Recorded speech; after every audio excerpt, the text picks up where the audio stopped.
తాత్కాలిక డ్రైవర్ల నియామకానికి దరఖాస్తుల ఆహ్వానం. కదిరి ఆర్టీసీ డిపోలో అవకాశం. సోమవారం వరకు గడువు. Kadiri urban, July 9 Andhra Jyothi.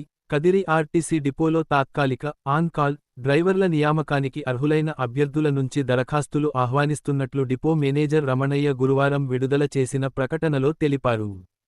Heavy vehicle driving licence కలిగి ఉండటంతో పాటు Aadhaar card, driving licence clearance certificate సమర్పించాల్సి ఉంటుందని, అలాగే ప్యాసింజర్ బస్సును కనీసం 18 నెలల పాటు నడిపిన అనుభవం తప్పనిసరిగా ఉండాలని పేర్కొన్నారు. అర్హత కలిగిన అభ్యర్థులు తమ దరఖాస్తులను అవసరమైన ధృవపత్రాలతో కలిసి సోమవారంలోగా కదిరి ఆర్టీసీ డిపో కార్యాలయంలో సమర్పించాలని సూచించారు.